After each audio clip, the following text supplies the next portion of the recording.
Sebenarnya kalau kita membahas perjuangan mempertahankan proklamasi pada 1945, itu keterlibatan seniman pada perjuangan itu cukup besar. Dan penting untuk melihat perkembangan kebudayaan dan kesenian di balik peristiwa politik itu ya. Tentunya kan peristiwanya politik mempertahankan proklamasi itu. Sri Hadi seperti juga Sujoyono dan Affandi itu masih sempat merasakan bahwa mereka orang-orang penting di dalam sejarah. Nah, Sri Hadi mempunyai cukup keistimewaan karena dia mendapat tugas untuk menjadi semacam wartawan visual gitu ya, karena di masa itu tidak ada kamera fotografi, maka dia diminta oleh Balai Penerangan Militer untuk melaporkan, membuat laporan gambar melengkapi laporan tertulis.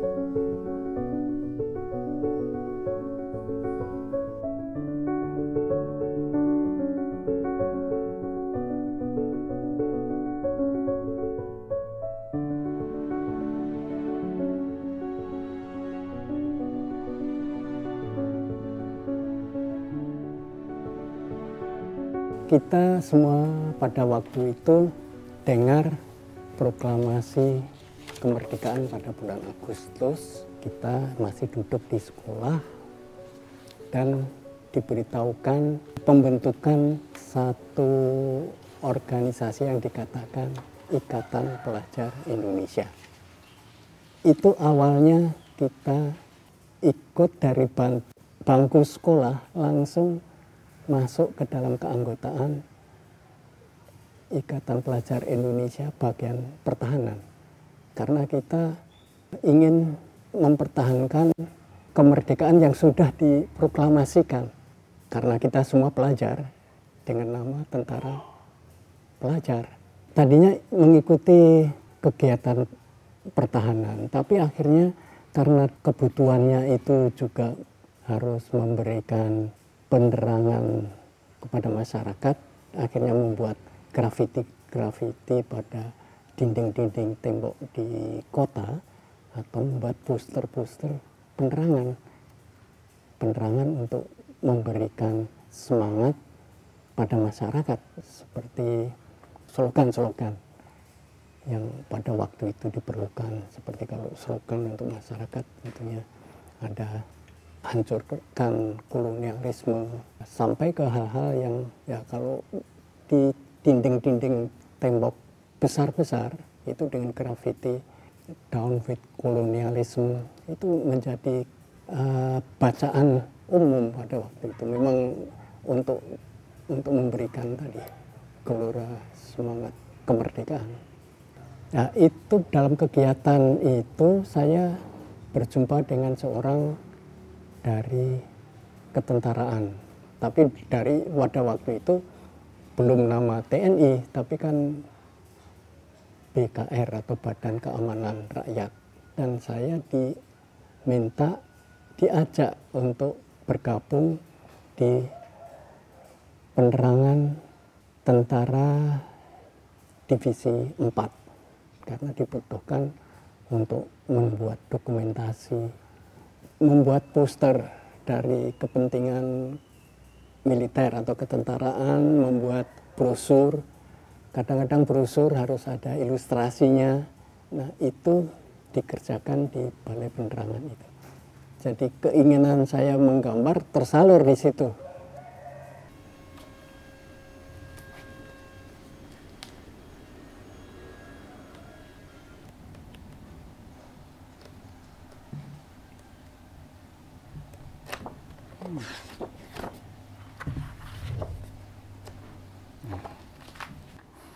Ini kumpulan dari poster pada waktu itu yang dikerjakan di lingkungan Balai Penerangan Divisi 4 dalam bentuk sablon secara teknis dan diperbanyak.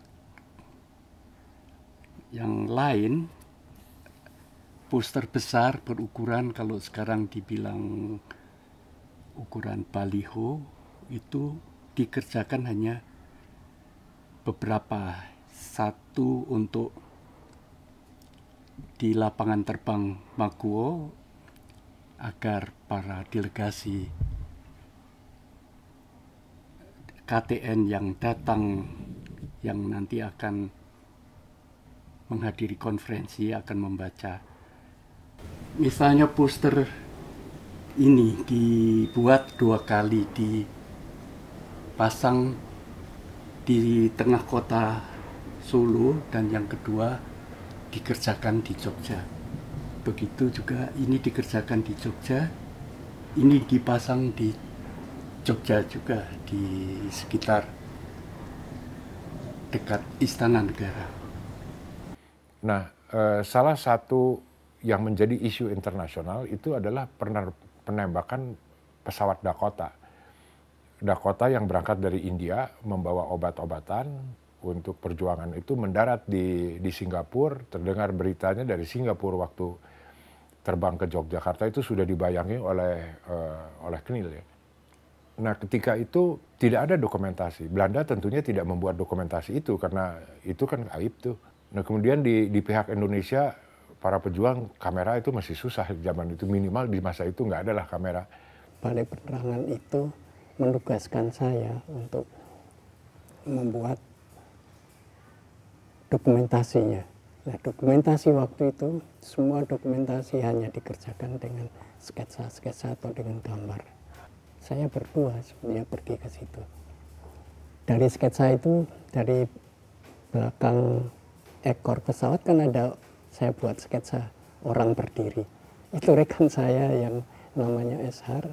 Untuk secara gambar atau dokumentasi itu ada perbandingannya, orang berdiri. Dan pada gambar Sri Hadi sangat jelas terlihat ada bekas-bekas peluru tembakan tuh. Jadi dia bukan jatuh karena kecelakaan, tapi karena tembak. Dan ada tanda palang merah, ada obat-obatan yang berserakan. Dan itu menunjukkan sebuah dokumen yang sebetulnya penting untuk menunjukkan ketegangan politis antara Belanda dan Indonesia di masa itu. Dan sekarang ini kan masih terus-menerus dikaji ya.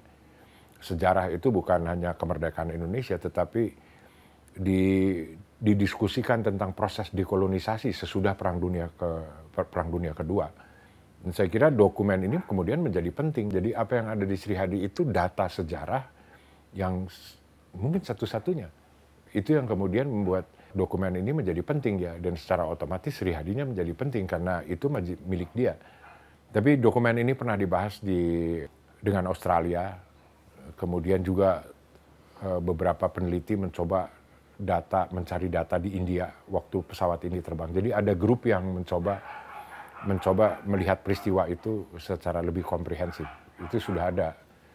Tapi ya masih swasta ya, pemerintah sendiri nggak aware tentang itu.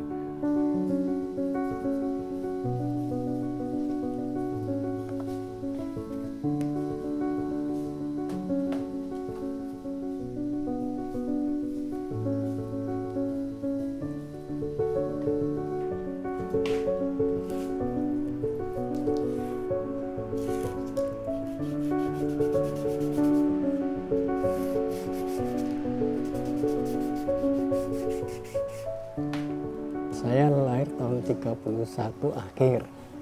Kaplah ya awal 32 berarti ya kejadian itu berkembang dari tahun 1945, ya kira-kira 14 tahunan.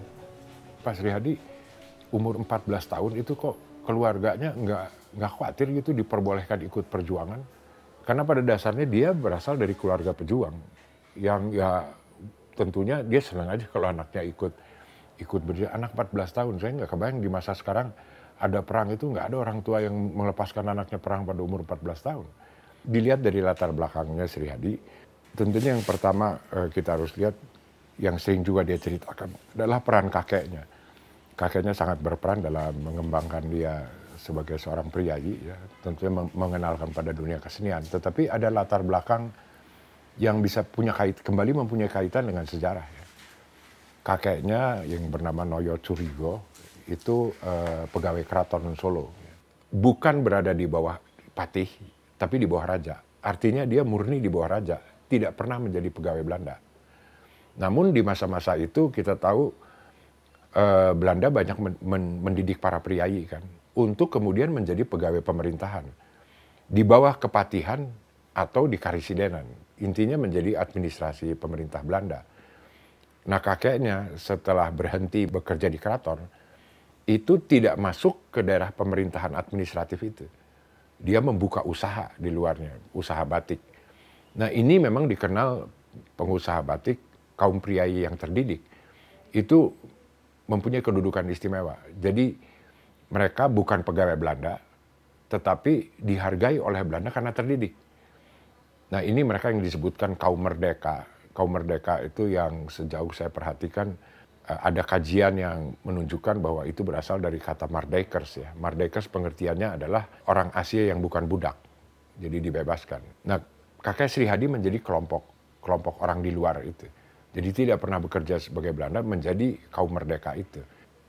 Proses nasionalisme itu muncul di kaum merdeka ketika Syarikat Dagang Islam dibentuk. Itu sebetulnya berasal dari kumpulan priayi yang terorganisasi dan kemudian membuat Syarikat Dagang Islam.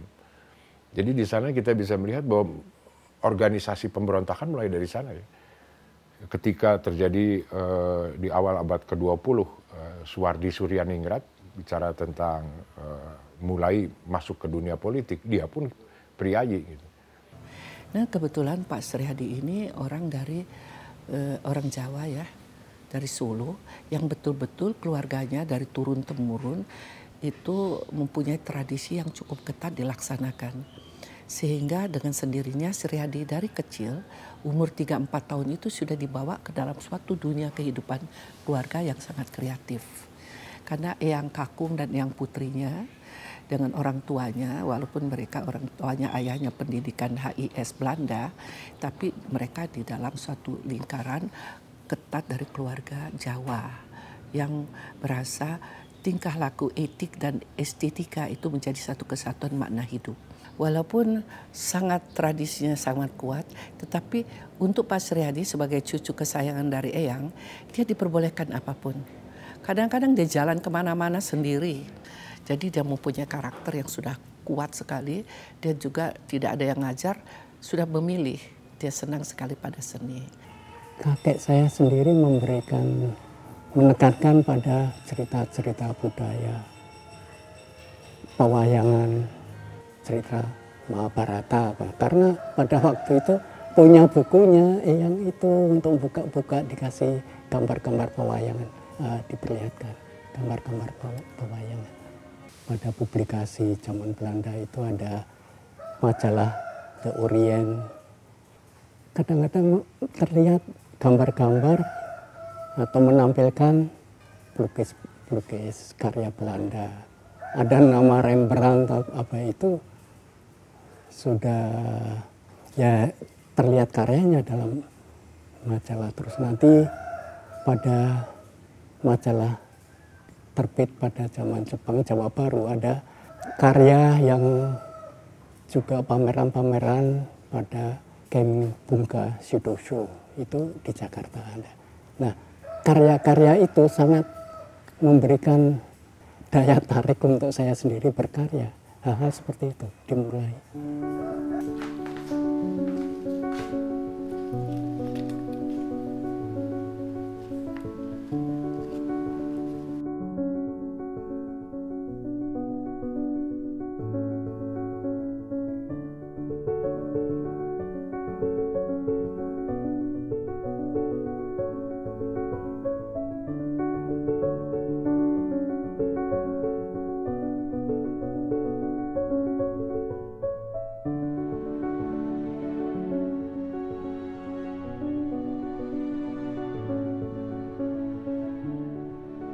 Pada waktu saya menjadi anggota Balai Penerangan Divisi 4, saya ditugaskan atau dibilang sebagai wartawan pelukis.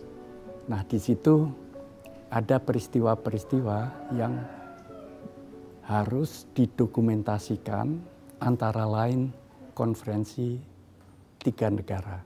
Karena waktu itu ada konferensi Renville yang diadakan di laut dan di darat adalah di Kaliurang.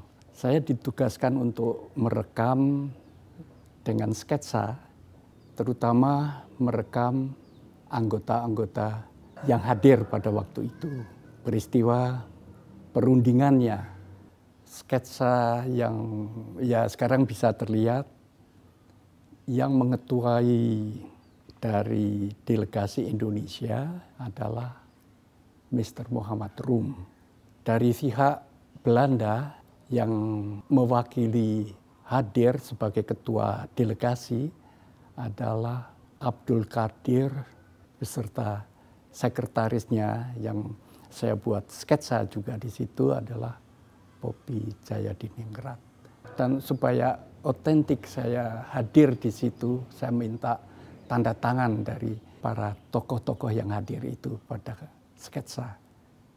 Sri Hadi mempunyai kebiasaan untuk membuat sketsa itu selalu 2. Satu diserahkan ke Balai Penerangan, satu dia simpan sebagai karya dia. Nah, pada agresi militer kedua di tahun 4 akhir 48 Belanda, Balai Penerangan Militer yang menyimpan seluruh sketsa-sketsa para seniman, ada beberapa seniman yang diharuskan membuat laporan, itu dibom Belanda. Jadi musnah, dokumentasi ini habis. Jadi yang ada di Sri Hadi karena dia menyimpan. Selama pendudukan Belanda di kota kadang-kadang mengadakan rahasia-rahasia. Suatu ketika misalnya datang ke pos yang kita singgahi, itu ya akhirnya dalam ingatan saya harus merekam juga. Begitu penggeledahan, kebetulan tempat di batas kota itu ada tempat yang digeledah dan saya kebetulan ada di dalam rumah itu. Dan itu seperti terekam. Begitu peristiwa itu saya langsung membuat sketsa dan kejadian itu terekam pada sketsa saya.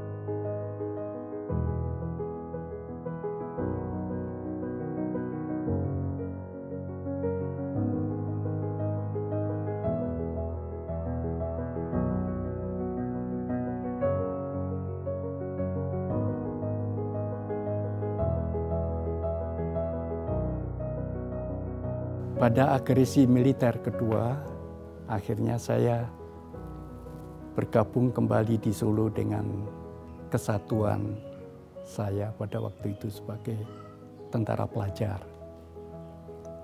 Bergabung dalam Detasemen 2, Brigade 17. Dalam Rayon 5 itu sudah menjadi tugas saya membawa amunisi.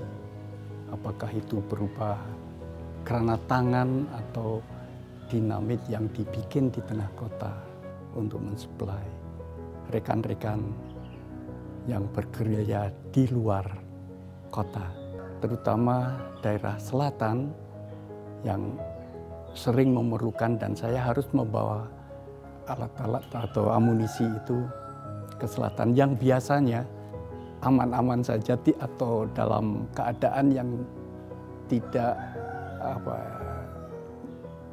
mengkhawatirkan untuk saya sendiri.